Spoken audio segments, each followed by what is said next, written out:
بڑے بزرگوں کو اور ان کا ٹیمپرامنٹ جو ہے وہ چیک کرنے کے لیے،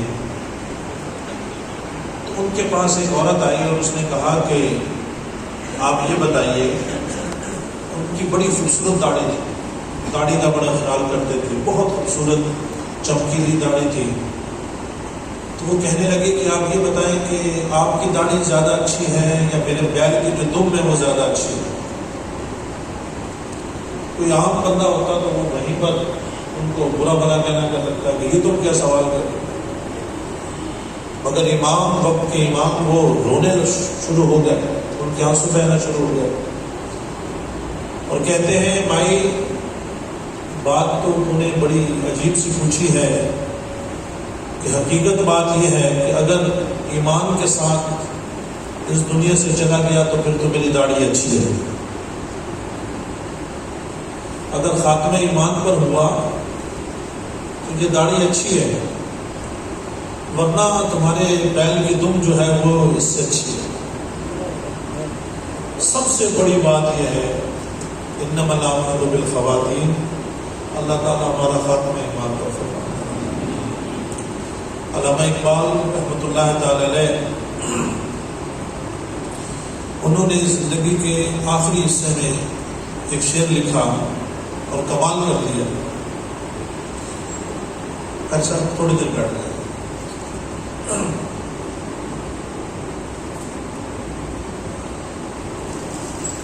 مجھے زیادہ فارسی اچھی نہیں آتی،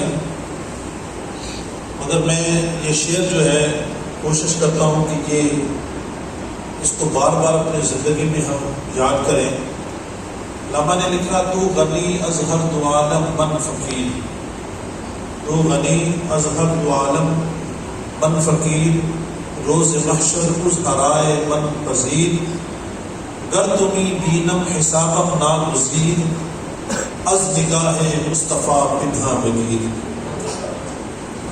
کہتے ہیں مولا تو بڑا غنی ہے، تو بڑا کریم ہے، بڑا مہربان ہے، میں بڑا گنہگار سیاہکار ہوں، بدکار ہوں، تو بڑا غنی ہے. روز محشر اس ہرائے من پذیر، کل قیامت کے دن تو مہربانی کرتا بغیر حساب کتاب کے مجھے بخش دینا. تو غنی ہے، تو کریم ہے، تو مہربان ہے، بغیر حساب کتاب کے بخش دینا. گر تمہیں حسابم ناگزیر، اے میرے مولا اگر پھر بھی بہت ضروری ہو کہ حساب کتاب ہر صورت میں لیا جائے تو پھر ایک کرم کر دینا کہ میرے آقا کے سامنے میرا حساب کتاب نہ لینا،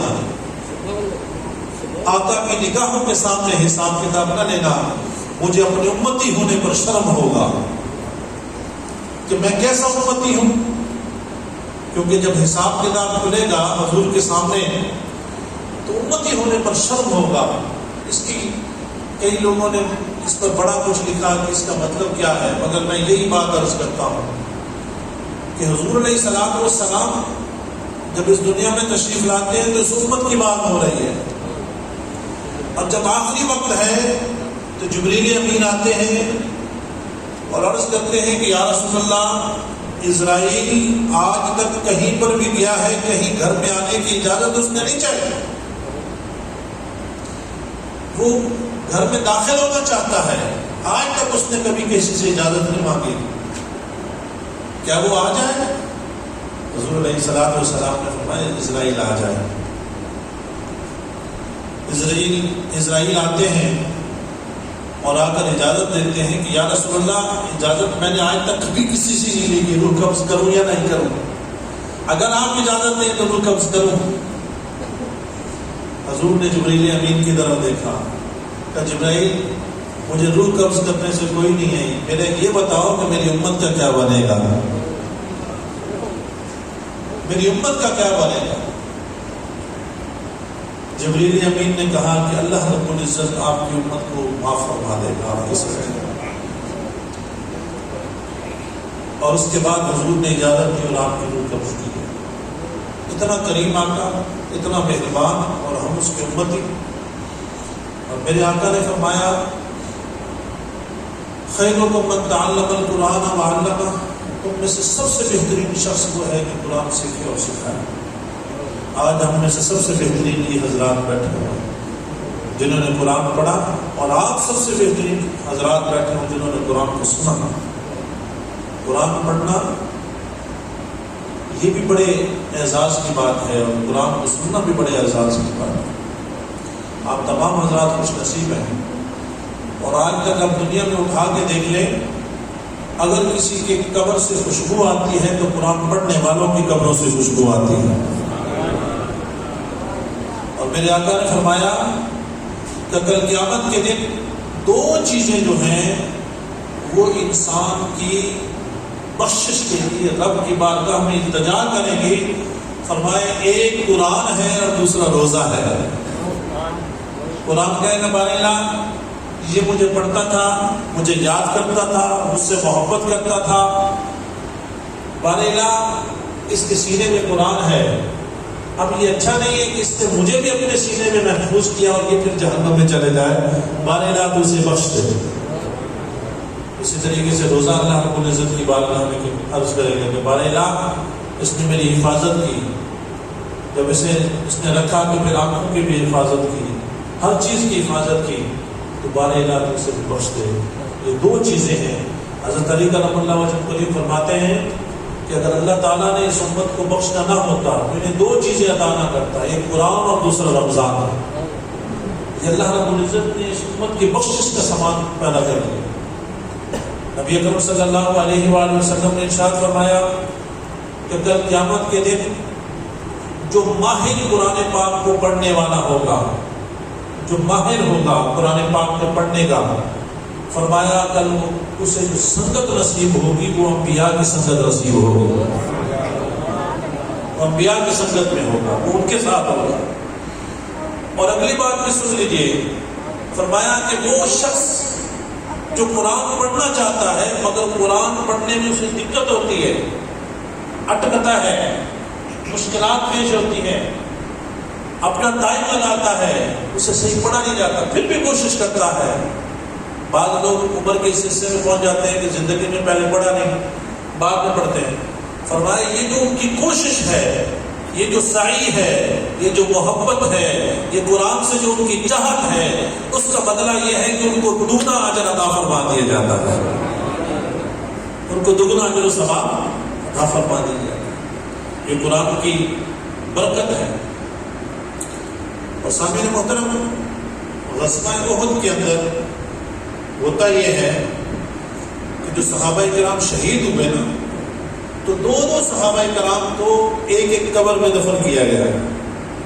اس تک مسلمانوں کے حالات ایسے نہیں تھے جیسے آج مسلمانوں کو احساسیں اور سب کچھ ہے، یہاں تک کہ دفن کرنے کے لیے کفن بھی پورا نہیں تھا۔ تو یہ احساس آج آپ حضرات سن لیں کہ نبی اکرم صلی اللہ علیہ وآلہ وسلم، نبی اکرم صلی اللہ علیہ وآلہ وسلم صحابہ کرام سے پوچھتے تھے، دو جو ایک قبر میں جن کو رکھنا ہوتا تھا، پوچھتے تھے ان میں سے زیادہ قرآن کسے آتا تھا؟ جسے زیادہ قرآن آتا تھا اسے پہلے قبر میں دفن کیا جاتا تھا، پہلے قبر میں رکھا جاتا تھا۔ اور دوسری یہ بہت بڑا اعزاز ہے کہ وہ غزوہ احد کے شہداء، شہید ویسے زندہ ہوتا ہے مگر وہاں پر بھی قرآن پاک کی اہمیت کو اجاگر کرنے کے لیے، قرآن کی اہمیت بتانے کے لیے، اس کی فضیلت بتانے کے لیے کہ یہ شہید ہے، مانا شہید ہے، مگر جس کے سینے میں زیادہ قرآن محفوظ ہے اسے پہلے اعزاز سے نوازا جائے گا۔ نبی اکرم صلی اللہ علیہ وآلہ وسلم نے فرمایا کہ جس نے اپنے اولاد میں سے کسی کو پڑھایا اور اسے قرآن پاک کی تعلیم دی، اسے حفظ کروایا، فرمایا اس کے والدین کہ سر پر جو تاج رکھا جائے گا اس تاج کی اتنی روشنی ہوگی کہ اس کی روشنی سورج کی روشنی سے زیادہ ہوگی۔ اب آپ اندازہ لگائیں کہ والدین جو اپنے بچوں کو قرآن کی تعلیم دلائیں، ان کی تو یہ شان ہو، تو جو پڑھنے والے ہوں پھر ان کی کیا شان ہوگی۔ تو اللہ رب العزت ہمیں یہ توفیق عطا فرمائے کہ ہم قرآن پاک سے جڑے رہیں۔ سامعین محترم، آج کی رات عبادت کی رات ہے اور آپ ماشاءاللہ سب اپنے اپنے گھروں میں بھی عبادت کرتے ہیں، ویسے بھی کرتے ہیں، اس امت پر خاص اللہ رب العزت کا فضل ہے۔ مگر آپ یہ دیکھیں کہ فلسطین کے اندر جو مسلمانوں کے ساتھ ہوا، جو کشمیر میں ہو رہا ہے، اس کے لیے اور کچھ نہیں، کم از کم ہم دعا تو کر سکتے ہیں۔ جہاں مدد ہو سکے ہمیں مدد تو کرنی چاہیے۔ حضرت منصور بن عمار ایک بزرگ گزرے ہیں، ان کی ایک مجلس تھی، اس مجلس کے اندر ایک غلام واز سننے کے لیے آیا، ایسے مجلس لگی ہوئی تھی، وہ واز سننے کے لیے آیا، تو بیچ میں سے ایک شخص کھڑا ہو گیا اور اس نے کہا کہ میں بڑا غریب ہوں اور مجھے کچھ عطا کیا جائے، مجھے 4 درہم کی ضرورت ہے۔ تو حضرت منصور جو ہے انہوں نے اعلان کیا کہ یہ جو سائل ہے جو اسے 4 درہم دے گا نا، میں اس کے لیے 4 دعائیں کروں گا، اللہ تعالیٰ انشاءاللہ قبول کرے گا۔ تو وہ جو غلام ہوتا ہے، وہ غلام کھڑا ہوتا ہے، اس کی جیب میں 4 درہم ہوتے ہیں، وہ جلدی سے وہ 4 درہم اس کو دے دیتا ہے۔ تھا غلام مگر دل بڑا تھا، اس نے فوراً 4 درہم دے دیے۔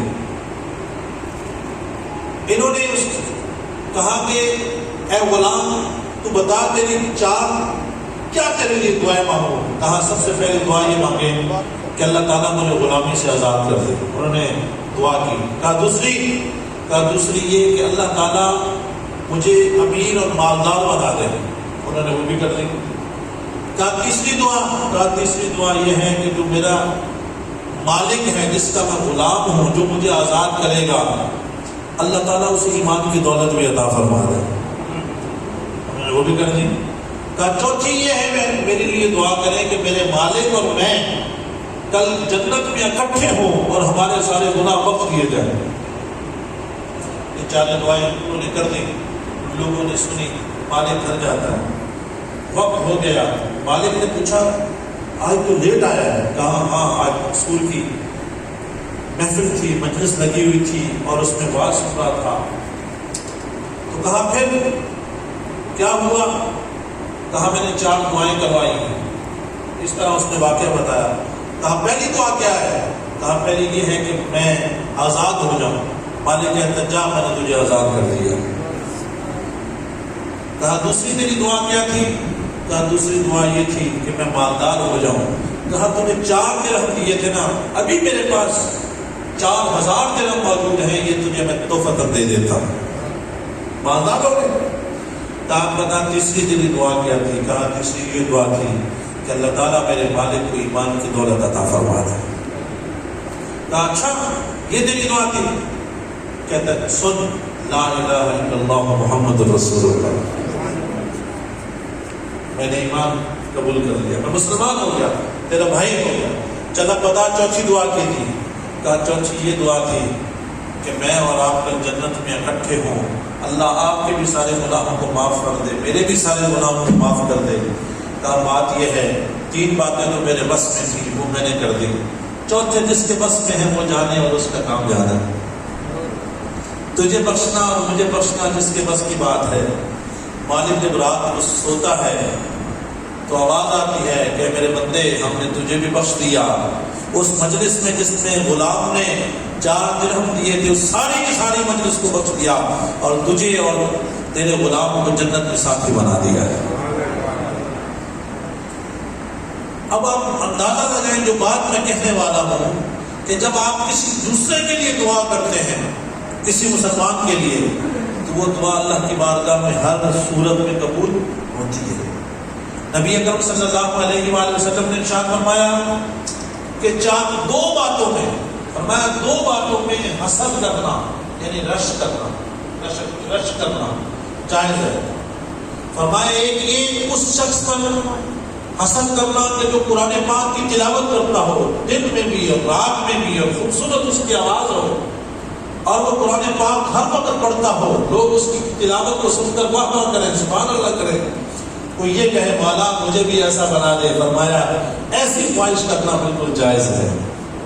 اور فرمایا دوسری خواہش کسی مالدار کے لیے، وہ مالدار جو رب کی راہ میں دیتا ہو، انفاق فی سبیل اللہ کرتا ہو، جو اپنا مال اللہ کی راہ پر دیتا ہو، وہ دعا کرنا کہ مولا جیسے تو نے عثمان غنی کو بنایا تھا، عبد الرحمن بن عوف کو بنایا تھا کہ تیرا مال وہ تیری مخلوق میں لٹا دیا کرتے تھے، تقسیم کر دیا کرتے تھے، ویسا ہمیں مال عطا کر۔ فرمایا کہ اللہ تعالیٰ اس بندے کو غنی بھی کر دیتا ہے اور اس کا جو حسد کرنا ہے وہ جائز ہو جاتا ہے۔ تو آج کے دن میں ایک تو یہ کہ ہمارے جو مسلمان بھائی جہاں جہاں مظلوم ہیں ان کے لیے ہم نے دعائیں کرنی ہیں، ان کو یاد کرنا ہے کہ وہ کن مشکلات میں ہیں، اور پاکستان کے لیے بھی دعا کریں۔ بہت برے شکنجے میں اس کو لیا جا رہا ہے۔ یہی اسلام کا ایک قلعہ تھا جو بات کرتے تھے، یہاں ہی کے مسلمان تھے جو پوری دنیا کے مسلمانوں کے دکھ درد اور تکلیف کو سمجھتے تھے اور اس میں آواز اٹھاتے تھے۔ دنیا کے کسی بھی ملک میں کچھ ہوتا ہے نا تو یہاں آپ کے پاکستان کا مسلمان اس کے لیے اسے دکھ بھی ہوتا ہے، درد بھی ہوتی ہے، تکلیف بھی ہوتی ہے۔ ایک عالمی سازش ہے اس پاکستان کے خلاف اور اس پاکستان میں بسنے والے لوگوں کے خلاف۔ کئی باتیں کھل کی جا سکتی ہیں، کئی کھل کے نہیں کی جا سکتی۔ اس وقت پوری دنیا کا سب سے بڑا ایجنڈا یہ ہے کہ وہ ممالک کہ جس کے اندر مدارس ہیں، مساجد ہیں اور حق بات کی جاتی ہے، ان حق بات کہنے والے کے گلے گھونٹ دیے جائیں اور مدارس کو ختم کر دیا جائے۔ آپ کے اس پاکستان کے اندر FATF کا قانون بن چکا ہے۔ یہ باتیں میں آپ کو اس لیے بتا رہا ہوں کہ کل ہمارے آنے والی نسلیں وہ کہیں خدا نخواستہ راہ سے بھٹک نہ جائیں۔ آپ کے کالج یونیورسٹیز کے اندر مکمل طور پر الحاد بچوں کے ذہنوں میں بھرا جا رہا ہے۔ قادیانیت کی کسی نہ کسی طریقے سے اصل میں الحاد، اس کے بعد قادیانیت کی طرف یہ تمام چیزیں جاتی ہیں۔ یہ چیزیں خدا سے دور کرنے کی، اس پر تقریباً میں نے پہلے بھی عرض کیا تھا کہ $3,161 ملین آپ کے اس ملک میں باقاعدہ آڈٹ رپورٹ ہے کہ نہیں لگ چکا ہے۔ 25,000 ٹیچر جو ہیں وہ اس کے لیے تیار کیے جا چکے ہیں کہ جو ان طلباء کو طریقے سے ایسا کوئی سوال ڈالنے کے ذہن میں کہ جس سے وہ دین سے دور ہو، دین بیزار ہو، یہ بچوں کے ذہنوں میں ڈالا جا رہا ہے۔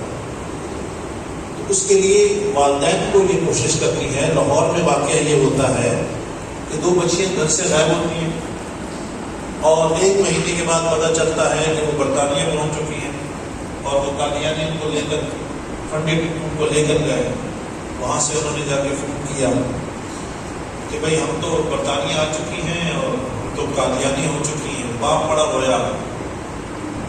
تو مولوی صاحب کے پاس، مولوی صاحب جو ہے نا ان کے باپ کے پاس ایک قسم کا افسوس کرنے کے لیے گئے، ساتھ تانا مارنے کے لیے بھی گئے۔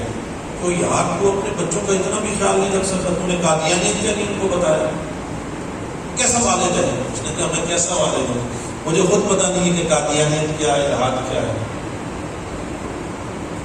کہا یہ آپ لوگوں کا علماء کا کام تھا کہ ہم لوگوں کو ایجوکیٹ کرتے، بتاتے کہ قادیانیت کیا ہے، الحاد کیا ہے، معاملات کیا ہیں۔ اس وقت سب سے زیادہ ضرورت اس چیز کی ہے۔ اللہ تعالیٰ اپنے حبیب علیہ السلام کے صدقے میں ہمارے ایمان کی حفاظت فرمائے۔ اور یہ میں آپ کو عرض کرتا چلوں کہ اگر آپ بیسک بنیادی باتیں اپنے بچوں کو، اپنی اولاد کو شروع سے نہیں سکھائیں گے نا تو یہ بھول جائیں گے جو آج کل کی کالج یونیورسٹیز ہیں ان کے اندر۔ شعیب صدر جو رپورٹ ابھی حکومت کے سامنے پیش کی گئی، آپ میں سے کس کس کو پتا ہے؟ ذرا ہاتھ کھڑا کریں۔ ایک رکنی کمیشن بنا شعیب صدر کا، جس کی رپورٹ سپریم کورٹ کو پہنچی، ٹھیک ہے؟ آپ میں سے کون کون سا بھائی ہے جس کو پتا ہے کہ وہ رپورٹ کیا ہے؟ وہ ہاتھ کھڑا کریں۔ میں آپ کو بتاتا ہوں وہ رپورٹ کیا ہے۔ اس رپورٹ کے پیچھے پوری دنیا کی NGOs انہوں نے پیسہ لگایا اور ایک رپورٹ بنائی کہ اس ملک کے اندر معاشرتی علوم، اردو اور دوسری جو کتابیں اسلامیات کے علاوہ ان کے اندر سے جو اسلامی باتیں ہیں وہ ساری کی ساری نکال دی جائے، حمد بھی نکال دی جائے، نعت بھی نکال دی جائے، کیونکہ یہ فضول ہے، یہ ظلم ہے، یہ باقاعدہ بتاؤ. اور اس وقت پوری دنیا کام کر رہی ہے اور یہ کہا جا رہا ہے کہ جو آپ کی اسلامیات کی بک ہے اس کے اندر سے بھی ایسے چیپٹر نکالے جائیں کہ جس کے اندر یہود و نصارہ کے خلاف آیات ہے. اس میں بتایا جائے کہ یہود و نصارہ کا دوست نہ بناؤ، وہ نکالی جائیں. یہ باقاعدہ رپورٹ آپ کے ملک میں بنائی گئی اور پیش کی گئی. اسمبلیوں میں اس پہ کام ایک قسم کا شروع ہوا، کچھ لوگ ہوئے جو کھڑے ہوئے، کچھ بات ہوئی، اس پر $1 ملین لگ رہے ہیں. مگر آپ میں سے جو دیندار لوگ ہیں جنہیں اللہ نے کچھ دیا ہوا ہے وہ اس کے خلاف بھی تو کھڑے ہوں یار. اس کے لیے بھی تو کوئی بات بنائے. قادیانی اگر اسلام کے خلاف پیسہ لگاتا ہے تو مسلمان کا حق نہیں ہے کہ وہ اس بات کو روکنے کے لیے بھی اپنا کچھ کردار ادا کرے. یہ مسلمانوں کا حق ہے، ان پر فرض ہے. انہیں یہ سب کچھ حضور علیہ الصلوۃ والسلام اور اس دین کے صدقے میں سب کچھ ملا ہے. قادیانیوں نے اسرائیل کے اندر بہت بڑا مرکز ہے قادیانیوں کا، انہوں نے وہاں پر جو قرآن انٹروڈیوس کروایا ہے وہ آپ کے رونگٹے کھڑے ہو جائیں گے جو میں آپ کو بتانے والا ہوں.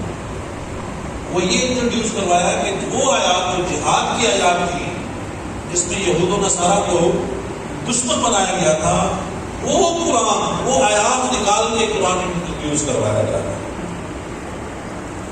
آپ کے سعودیہ کے اندر باقاعدہ طور پر یہ آرڈر جاری ہوا کہ وہ آیات جس میں جہاد کی بات ہے اس کو نکالا جائے.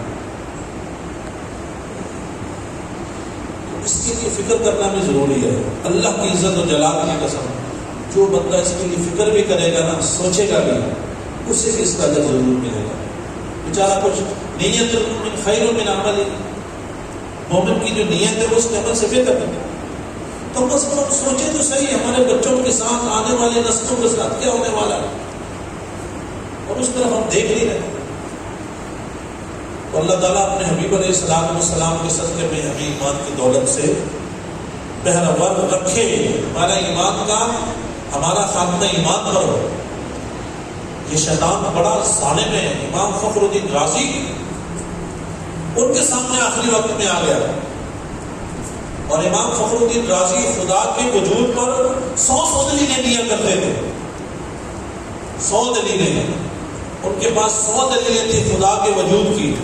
مگر کوئی بھی شخص جب ان کے سامنے خدا کی بات کرتا تھا کہ خدا کے وجود کو ثابت کرے، 2 سے 3 دلیلیں سے کوئی اوپر نہیں جاتا تھا. 1 2 دلیل 4 دلیل تو بس خدا کو مان جاتا تھا. آخری وقت میں، اس میں آدھی بات آپ کے سامنے عرض کروں گا، آدھی بات چھوڑ دوں گا.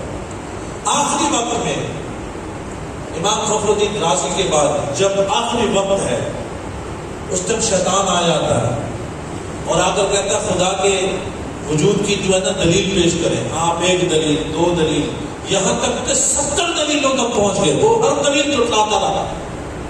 اس موقع پر کرم ہوا، اس موقع پر کرم ہوا، نکاح ہوئی. اور کسی نے کہا کہ تو یہ کیوں نہیں کہتا کہ میں، کیونکہ شیطان آگے تیرے ہے، تو یہ کہے کہ میں خدا کو بغیر کسی دلیل کے مانتا ہوں. اور وہاں پر انہوں نے کہا کہ میں خدا کو بغیر کسی دلیل کے مانتا ہوں. ہمارا اتنا یقین کامل ہونا چاہیے. ماشاءاللہ قاری صاحب اس طریقے سے قاری شفقت اللہ صاحب آگے مجلس کو انشاءاللہ سنبھالیں.